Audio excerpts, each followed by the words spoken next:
wandika smile wena musmilingira muga bamwandika sirabwe musmilinga wo banange stani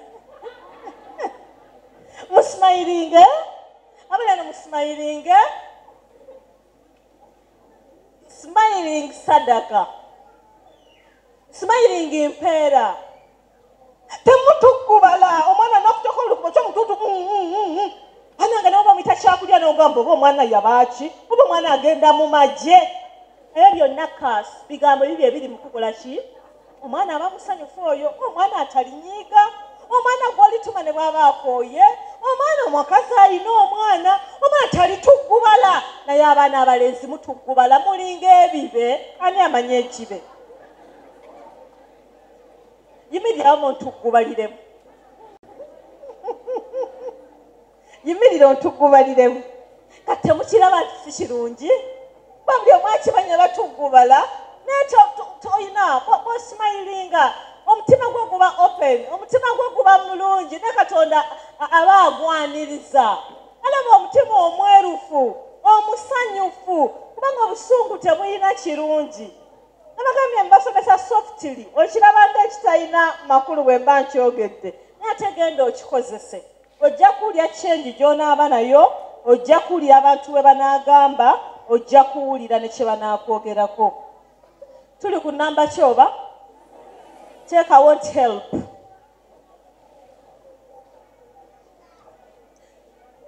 help weno it's not with the money help H-E-L-P help not with the money kinteereko because mulongo yagambye tetukola we don't work we don't have money sobola helpinga tutya awo musobola okunyambako number 1 you can help in solving someone's problem any problem ayinza okuba nga tasobola kwefumbira n'okugamba jjajja nkufumbireko tasobola kuwaata tokozeseza ssente kubanga tokola naye olina engeri gy'omukoze eki nosanga omwana ku ssaawa eno ali awone nga takikita n'ayambala ngatto n'omwambaze nga tasimpa tolina kyokola ki nkasanze wali nga nveene emanju nga kasiba zipu nambyemu kati ova kukola susu oba tti ate zipu y'ekiteeteeyi eri eno waggulu kati abadde aginoonyaako ki era simubuuziza nti zipu oba aliwa simenti nyinza n'okuddamu mulaba simubuuziza nti ate zipu ye obadde ojagaza ki ne just mukyusiza bukyusa ne musiba ne zipu tamanyi nagimusibye ate ye nasanyuka nyo n'abuuka najja eno abadde mutabana ekiteeteeyi kiringa kya papu tafudde naye kyokka musanze ali ati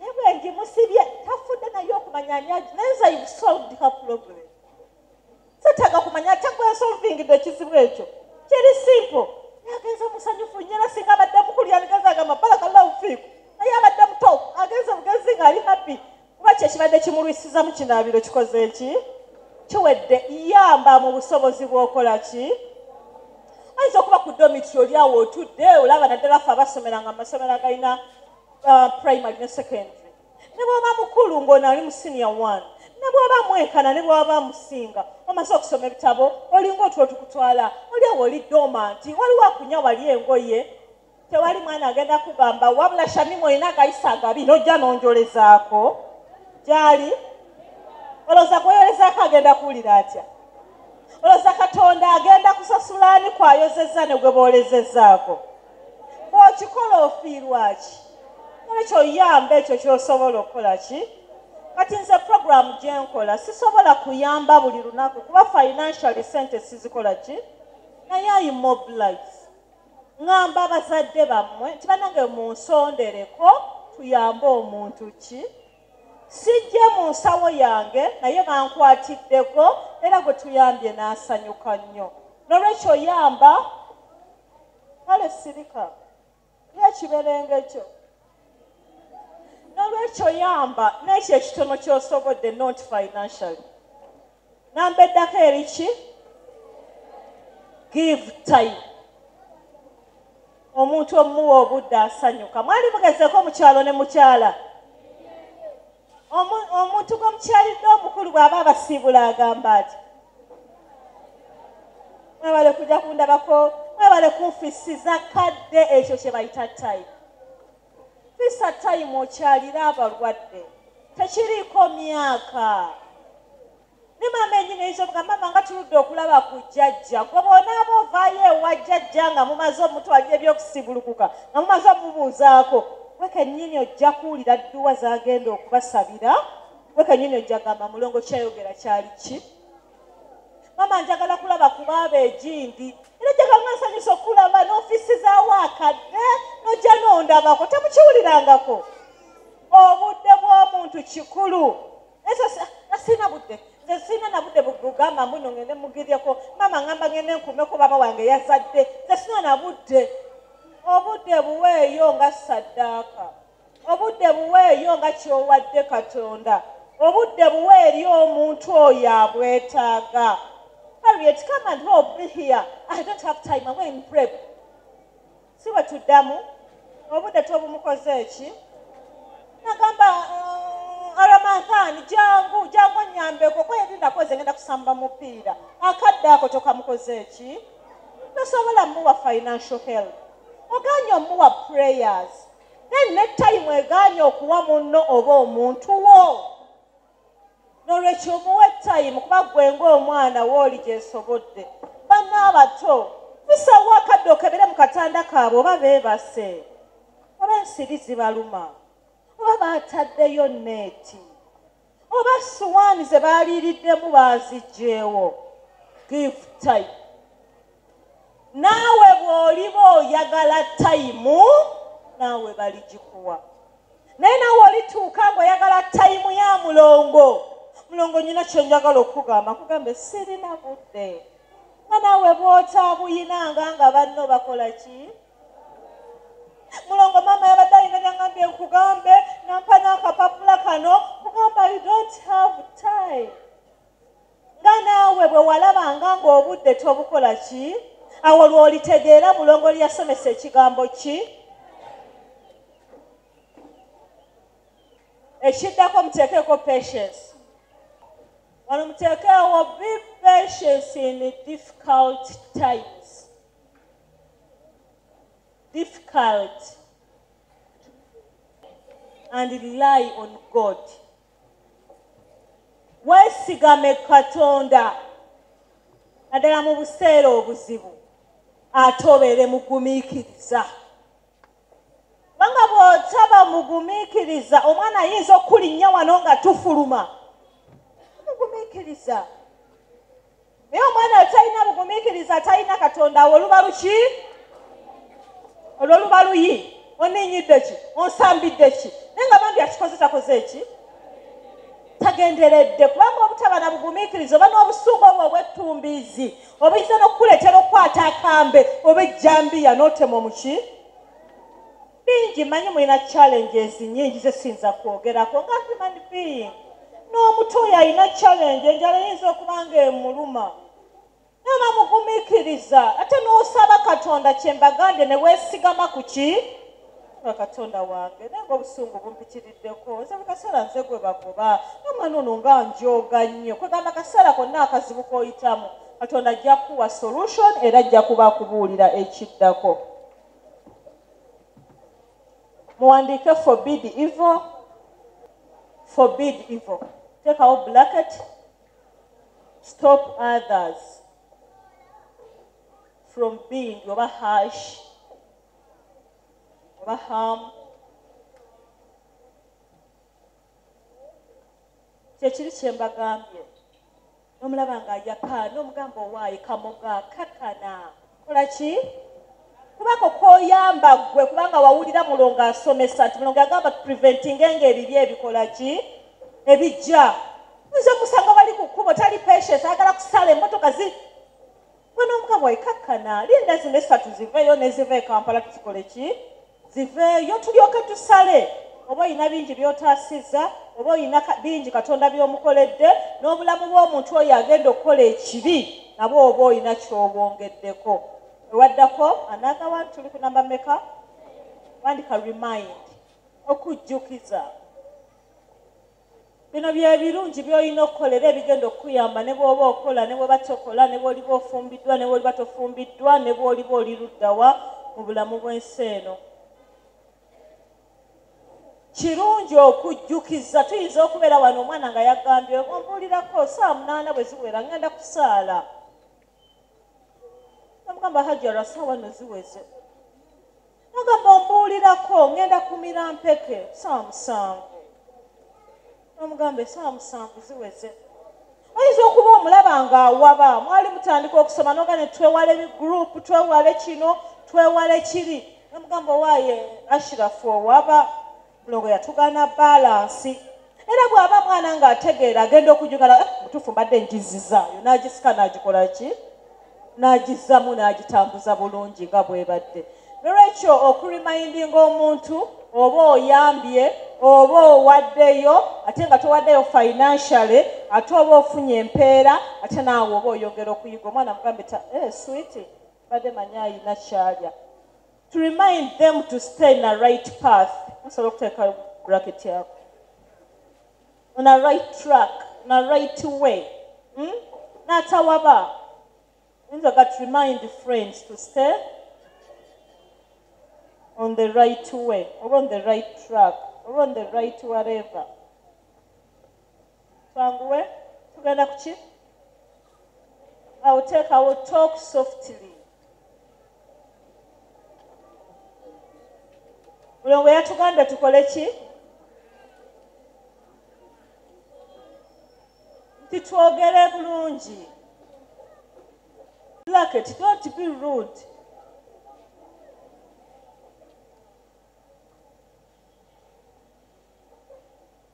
To the young ones, to your fellow human. Kubanga ffenna tuli bantu. Tobogola ne bwaba mwana era wono bw'abadde awogana mbagambye mumugambe tawogana. Topoganira. Tokola ki? Tabina credit. Tabina birungi. Tabina kyobifunamu. Talk softly. Excuse me, teacher. Wabadde wampise. Excuse me, mami. Mami wabadde ogambye bwoti. Munno ye nyini. Namugamba Kalimu obwedde onnoonya obwedde oŋŋamba ki? Kiraga empisa. Twagambye empisa tuzirabira mu njogera. Kiraba obuntu bulamu. Kiraga emirembe. Kiraga naye gwe omuntu ne bw'aba azze ng'alina kyakuwa n'agamba kwata. Oyinza nno okutya ekikola ki? Kikwata. Akugamba bya bulungi oba tugeza ayina peni.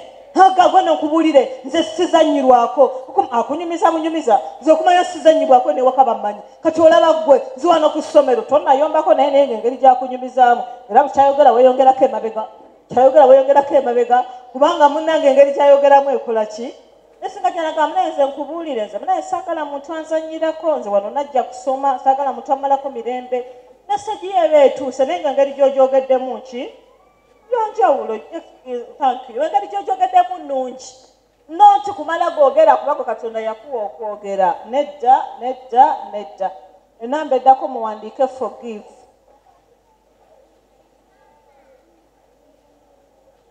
Musonyiwanga omuntu abasobeza okusobya kubaawo. Omuntu atalisonyiwa naawe oli yagala bakusonyiwe nga naawe teri agenda kusonyiwa. Ate omuntu bw'osonyiwa otoowolokoka.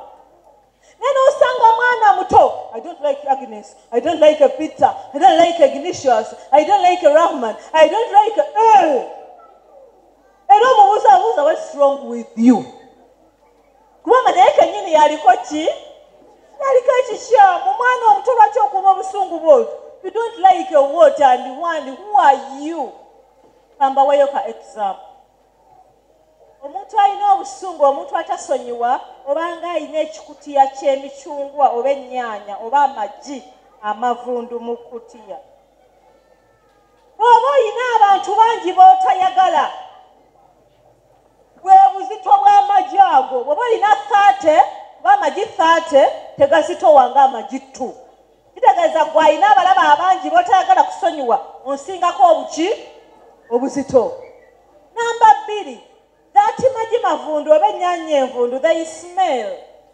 Kitegeeza omutima gwo bw'atasonyiwa muvundu nnyo guwunya kubanga nagwo mukyafu naye bw'ogamba nti nno Muhammadi musonyiye eryo lyejje erimu lyokoze eki lyojjeemu gasigaddemu ameka 39 waiti egeze ekola ki ekendeera obuvundu bugenze bukola ki bukendeera n'ogamba Rehema naye musonyiye n'omutoolamu mu kutyayo n'omukola ki tusigaze ameka waiti ekoze eki Smere ekoze eki n'ogamba Rachel nagamba siri musonyiwe naye ka musonyiwe okulwalirira Rachel n'omujja mu kutya n'omukola ki ogenda okulaba badde atambula ng'ekikutya kizitowa ogenda okulaba akakutya kagenda kakola ki n'ogamba ne Agnes Katonda yalimanya kyali mukola naye omwana oyo naye musonyiye ne Agnes n'omujjamu n'omukola ki ogenda okulaba nga buli gwoyitako mukwano gwo tolina kyokumye ku mutima tolina kyolowooza kumukola tolina kyogamba tumale okuva mu musomo tudde wabweru onaalaba katufulume kubanga bonna obasonyiye ate n'obeera happy n'obuzito buno n'obukola ki n'obwejjako osonyiwa akusabye ekisonyiwo n'atakusabye namba eddako wandika give respect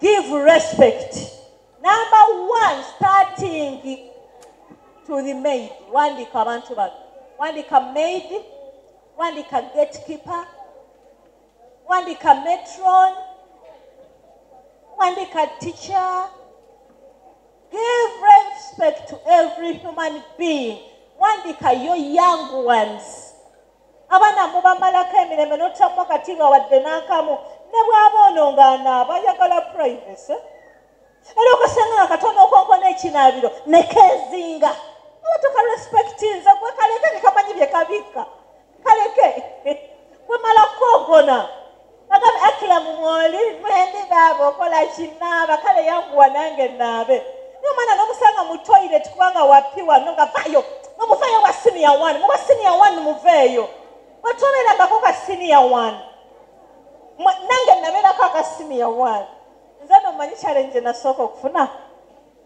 mu bulamu bwange nali sinayo skirt ne blouse kati mu senior nagendera mu kiteeteeyi kusomero kwonna nga tekuli ati lisinema okufuna uniform naye ku ssomero kwonna nga tekuli ayambadde kiteeteeyi ate nze nga kyennyambadde kiriko neveeve naakakirira mu Christmas naye nange nagenda okulaba nga ndi mulala nnyo ku ssomero totally different kuba ekiteeteeyi kyange kiriko obumuli wana ate kyeru zonna ninga ennyange n'olwekyo give respect even to the young ones nti obasinya wano buvayo ku taapu buvayo ku bowa buvayo wa mwena ne muyingirawo abaana ba senior 5 baboys abalina ebifuba muno muleeta swaga Katonda abalaba ebyo ebifuba byemugenda muba Katonda ajja binyiga biti wanabikwasiza obanga akuwadde bulwadde ki ogambe yenze Kalimu yaleetanga ekifuba ku ssomero ng'onyumyako binyumye n'olwekyo temwoba bagenda kufuna mmere nga bwe tugenda wali ku mmere give respect muleke oba mukulu oba muto muwe ekitiibwa kye naddala nga omusanze ku taapu omusanze ku bowa omusanze luddawa bamaidi temubaddamu asikaali si gw'omusasula owulira maidi si gw'omusasula gw'oyinza n'okukula nga toyinza nakwafoodinga kusasula maidi you can't afford n'olwekyo mufeeyo nnyo mube nga muwa abantu ekitiibwa ababasinga bemusinga bazadde bammwe be bakozesa n'abalala kuba gwe tomanyi nakumanya oba olisobola okukozesa omuntu alinga oyo enamba eddako be happy for others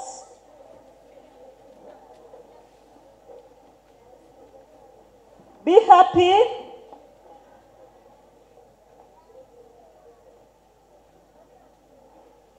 happy for others happiness bannange abaana abamu n'akulaba babagulidde uniform empya bannange jealousy muwandikawo jealousy it's the last credit to bulogo kasita omwana atandika okubanga akwatibwa obujjamu n'ebyafunye Ignatius azze ne jiini empya nti banaye tulabye n'ogenda kuwaya ng'agisaze oyo aba talina kyasigazaayo ebigazo byonna ebimufuula omulogo aba amaze obituula last credit to witchcraft. Era omulaba nga atandise okubeera jealous mugambe muna etuuka bulungi mu bulogo. Kuba kyokola ki? Kyobuzaayo.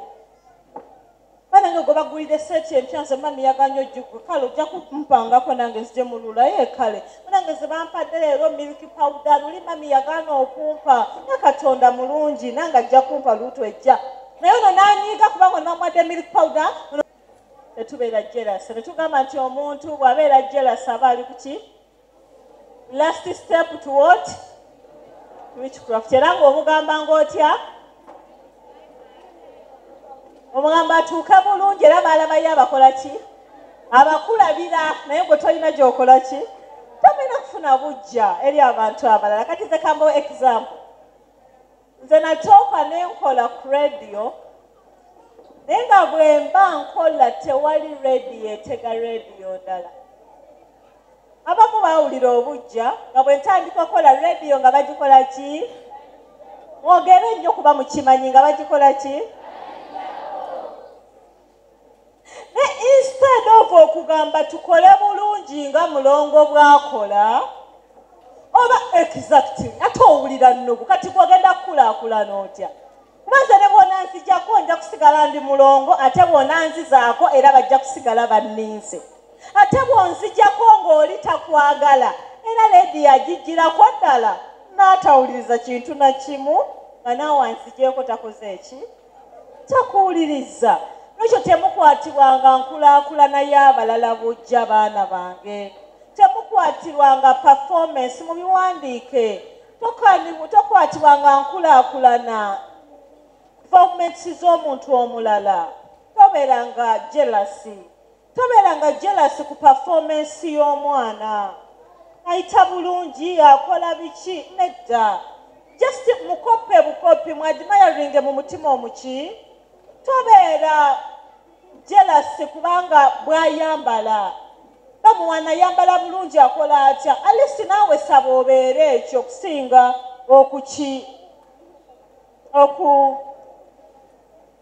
okukivumirira obuvumirizi oba okusinga okubeera awo nga tokyagala. Namba esembayo teekako ekigambo nti share. Ekigambo kino sigamba nti kusharinga ssente kubanga tetuziina. Share knowledge, share that.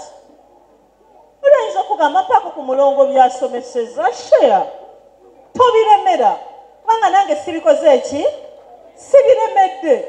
Nange mbibasomeseza. Saasobodde kujja mu musomo. Share. Mulongo yagambye atya? Share. Senga yasoosewo bannange batugambye yasomeseza bulungi. Share. Kubanga tolina kyogenda kusharinga oba lugoye oba ki kubanga si bibyo. At least sharinga by'olinako obuvunaanyizibwa. Bannange nze namba ya semanya balance sheet bannange eganye. Balance sheet eringa balance sheet. Omugambe jangu. Share. Olina kyokola ki? Nze bwe nkusomesa balance sheet eyange mutwe tevaamu buno njiwadde Agnes. Balance sheet eyange njikola ki? Ngisigaza. Solve the equation. Ngisigaza. Naawe n'otwalako kyokoze eki? Ate kati nze sisabidde mukwano gwange yansomesanga dduwa ennungi. Yakikola amanyi nti ndi musomera dduwa eyo. Naawe mujja kwawuka n'ogambe mulongo yabadde speed. Nabadde ntudde n'omwana yaŋŋambye ye Rachel nga mugamba agambye eki? Nga oyo naawe bw'obeera happy. Bannange nze English yabadde aganye. Nabadde nyina omwana ne mugamba please number 17. Bannange oyo omwana Katonda mu blessing. Share. You lose nothing. Kola ki? Sharinga. Ebyo ebigambo byange olwaleero. Mwebale kusoma. Buli kyolabyemu ng'ekitono si kitono.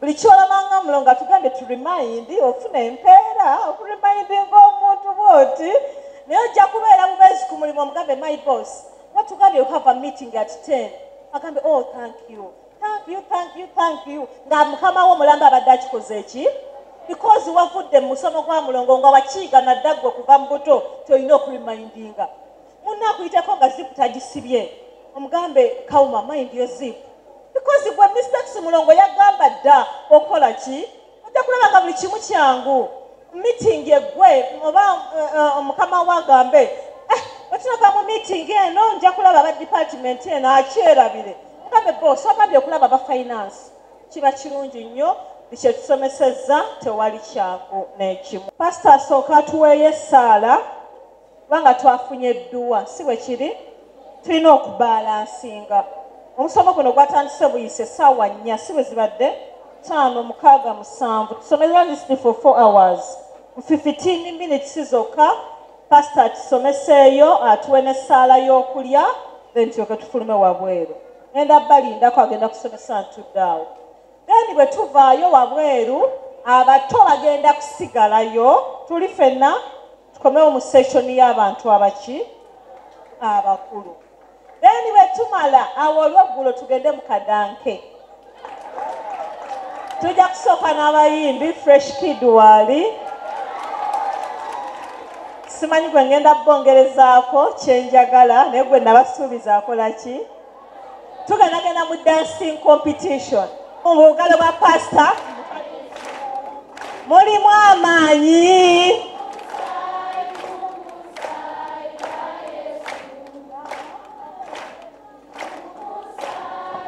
ani akamanyi akwate omuzindaalo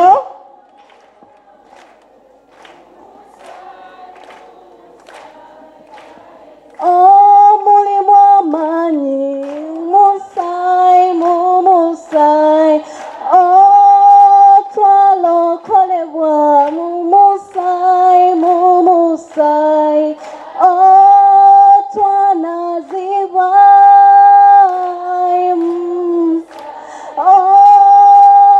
mulimu okuwonya musai mulimu amanyi mumusai mumusai gwa Yesu mumusai mumusai gwa Yesu Hallelujah. Hallelujah. Sibawulidde bulungi. Hallelujah. Yesu mumukubireko mu ngalo. Hallelujah. Mwena mwagala Yesu. Mwagala Yesu. Kale mwongere engalo nga mukuba n'akalulu. Hallelujah. Yesu Kristo abagala nnyo.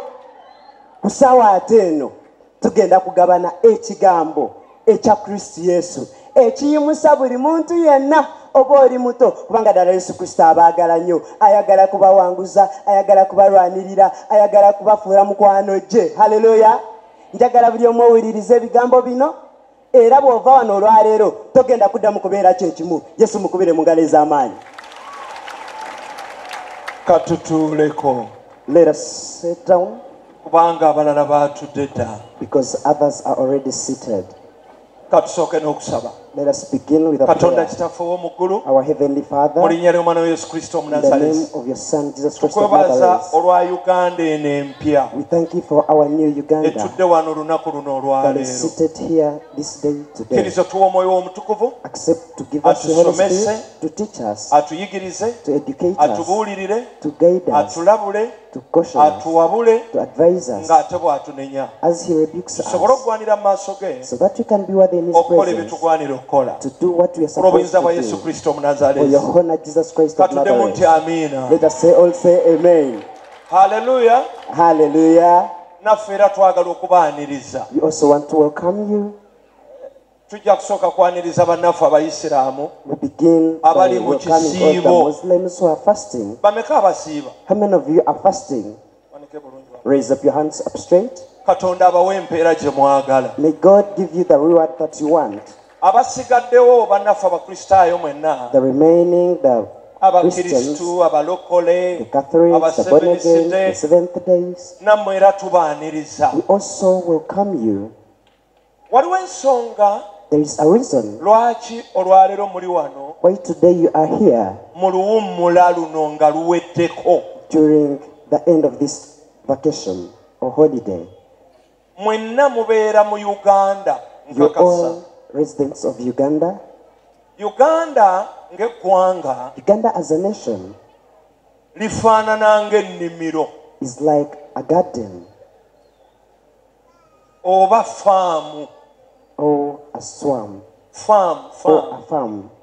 Faamu bw'ebanga erundibwamu ente When you are rearing cows on a farm oba embuzi, or goats, olekeraawo okwongera okukuza ento, when you stop breeding the new ones, the young ones, kitegeeza nti eyo faamu ejja kufa. it means that that farm will come to an end. Bw'eba nnimiro ng'oli mulimi wa kasooli, If it's a garden and you're planting maize, olekeraawo okwongera okusimba kasooli omuto, when you stop planting maize, kitegeeza nti kasooli oba omukomezza. that means you've brought Bwe an ziba extinction nnyaanya of bwe maize. zityo, If it's tomatoes, the same thing. bwe biba bitooke bwe bityo. If it is matoke, the same thing. Mmanyi ng'abamu ku mmwe muli mu classes ezawaggulu. I so much know that some of you are in upper Abalala classes. amasomero gammwe gabayigiriza obulimi okuva mu buto. Others, your schools have taught you about farming right from childhood. Naye njagala kubabuuza ekibuuzo. But I want to ask you a question. Uganda mugiraba mutya?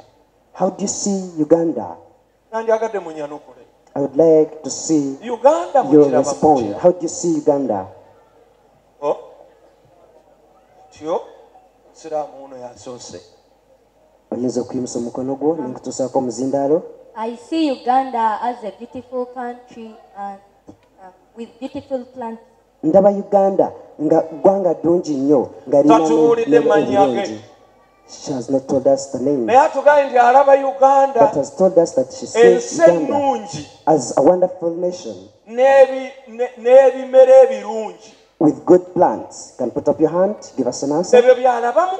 That is what she's seeing. Amanya gange nze Charles Kemele. Uganda nze njiraba ng'ensi eri so competitive whereby bw'oba olina omulimu gumu gwokka kizibu nnyo okwebezaawo. Olina okuba ng'olina ogumu n'otegana awalala osobola okuwangula. Eyo Uganda mu perspective ye bw'atyo That is bw'agiraba. Uganda in her perspective. Someone else with a hand up. Amanya gange nze Pastor Johnson Muwanguzi Kato. My name is Pastor Nva mu Johnson Trinity Kato Redemption Evangelical Muwanguzi, International. from Trinity Redemption Evangelical Eri lubaga International, wano mu ggombolola y'ekibuga. from here in the sub-county of the city. Njagadde okwanguwako I wanted to so much rush okutuukira ku nsonga eyandeese. to come to the Naye reason ka that tutwale brought me. ebyokulabirako bibiri. But let us take two examples, Lwakuba sinaba kufunayo akiikiridde balenzi because I've not yet got bonna a boy abayogedde bakyala representative. I've only seen oba bawala. ladies. Men, where are Otyo you? wuuli ow'enkofiira. Wuuyo. Ataddeko n'enkofiira. Has put on a cap. Nga bwe muli abato, As you're young, kijja kuba kya mugaso nnyo bwe munaategeera eggwanga lye mulimu bwe lifaanana. Olwo mujja kula nga mumanyi bulungi gye mulaga. Bwe mutaalitegeere mujja kula era muleme okutegeera wa gye mugenda. if you don't understand your nation, you're going to grow up and fail to know where you're going. Katumuwulirize. Erinnya n'eddoboozi nze Serebere Fahad ndi musajja musiraamu era omusiibi omukukuutivu.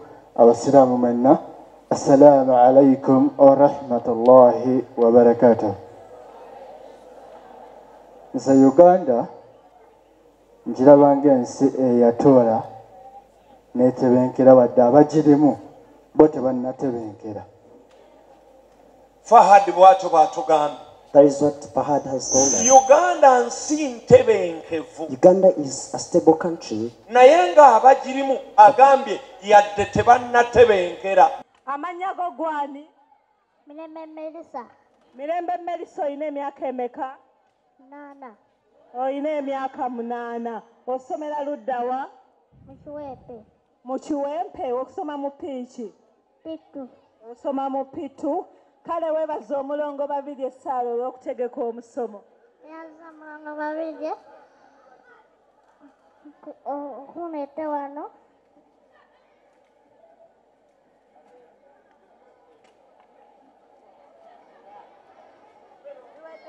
Iye. Kale ngenda kuteera muno essuukaayo ne ssente zo. Sande jangu okuŋŋaanyiza ssente z'omwana ono. Tweyanzeege. Saba omu akwate erinnya atuwe omuzindaalo, bamu omuzindaalo lindako atubulira erinnya lya gurupu musangibwa wa mwebale kujja kusanyusa bato bannammwe. sooka otubuuliremu bano bakudde emabega. Aha. Amanyi agange yenze namba lwa Norini. Aha. Tuvudde Bweyogerere. Gurupu ye Bweyogerere. Bagiyitaani? The Natarian Dancers. The Natarian Dancers. Ani yasazeewo ku mwena n'agamba tugende tuziniremu mulongo? Ffenna. Banaye mbadde simanyi nti we muli, mbadde simanyi, mbadde na birabo bikalu. Naye nze nga mulongo nfunyeyo emitwalo 10 mujongere mu gurupu yammwe. Kale kati mwe abakulu ate kambaweeyesuuka mpola mpola bakulu bokka pozi ne booyi. Ne boy eno ya boy eyo muziragiwe gw'oyagala boy wuuno wano oba naye gaali anjagalayo boy omu kale n'omulala. Kale tugende wayite okubya ekifaananyi munzijeeyo leero magulu gannuma. Alayi walayi babayita baani? Kale abamu badde eno omwadde wano mulala badde wano muzira mbadde sikuyise jakubaamu lwampaka mujja tone mujja kupozinga mutweyo ku steel.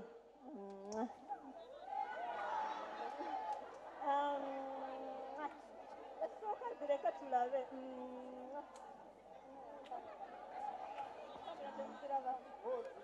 Bane tupozingemu. Banaye nene wange temunalabira banange gamba fene. Kale tugende. Mu kaseera kano nsiibula mu butongole nti mwebale kujja. Leero mbatadde munyumiddwa. Omuntu afunye nga weebalizangako atakoze eki. Naye obutebalizaako twagambye oba kubo erigenda ludda wa mu witchcraft. N'olwekyo obutebe bwonna buli omu akapange kanne waako bijja sumulula omuziki paka ssaawa emu gwe bano naye agenda